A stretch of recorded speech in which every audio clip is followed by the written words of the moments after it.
It is a budget that reflects a sense that we are in a time of volatile revenues. That is the problem is that our income taxes, we know, especially that regarding the higher end in terms of passive investment income and dividends and interest has underperformed, so that the revenue that we had projected to raise in that category last year has not been realized, so we've had to make adjustments responsibly. If you look at all the reductions that are made, our general fund spending level, if you look at a 10-year average, we are now back to the equivalent of what spending was in fiscal 2012. It's a very substantial reduction through all areas of state government. There are also other consolidations of services within agencies and combination of certain positions, so there are efforts to find governmental efficiencies wherever we possibly could and to maintain efficient performance. In addition to that, we have maintained what was our commitment from the very beginning for the legislative Democrats, and that is a substantial commitment to property tax relief. The car tax proposal passed last year, the initiative in Senate Bill 1, is still in place. There is still substantial property tax relief for municipalities in this budget, which I think is an important initiative because we know that they are hamstrung traditionally with being one revenue source on which they're so heavily dependent, that is the local property tax. But our goal has been to do a few things. One is to create a path of sustainability in this new economy that we have. The second has been to protect and enhance the middle class in the state of Connecticut. And the third is to have a balanced budget. I believe that we have accomplished those things in this package, and now it's really up to us and to the governor to work together and with the Republicans to come up with something that we can put on the floor of the House and Senate and vote on and move forward for the people of the state of Connecticut. We'll continue to work together.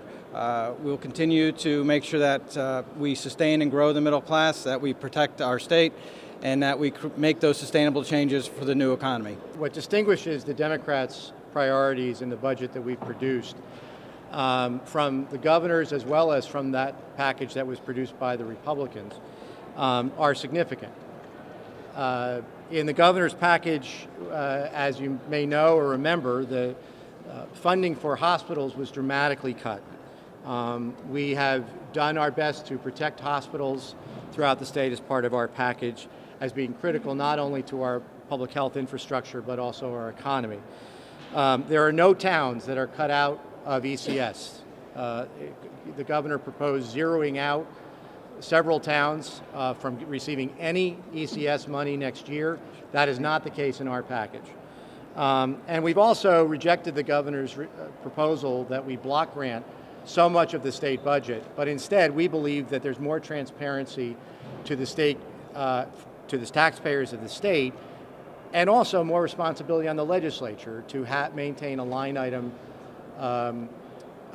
control of our budget. We also want to emphasize some of the differences that exist between our package and that of the Republicans. The Republicans' proposal would actually eliminate the Manufacturing Assistance Act. Eliminate the Urban Act funding, and makes huge and deep cuts into higher education. And for those of you who are following what the Competitiveness Council of the state we established last June, has been recommending through the McKinsey report that was just issued and was reported on recently. Investment in manufacturing, investment in higher education is critical to our state's future growth.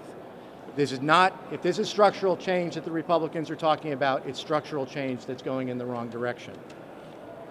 The Republicans' proposal also would eliminate the Citizens Election Fund effectively, which is so critical, I think, to the protection of the integrity of our election system.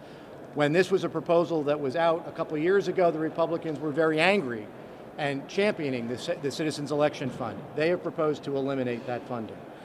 They've also eliminated, effectively, the Earned Income Tax Credit, and they've also, as part of their proposal, included an energy auction, which, if you remember just a few years ago, was something that was so vehemently opposed by seniors in particular throughout our state. that is something that really cannot be accomplished. I've been traveling the state meeting with many business owners, CBIA and others. That's an area of growth that we have the opportunity here in our state. Down at EB, multiple jobs, hundreds of jobs, thousands of jobs. Our technical schools, that could be our future. And to cut that program really is penny wise and pound foolish. If we're going to rebuild this state, put it on the right track, we got to be focusing in areas of excellence. That is one of our areas of excellence. It's been proven out study after study. So we stood strong on that. We made sure our budget was inclusive, that grant would still be available for our manufacturers, and that was one of the proudest things I have in this entire budget.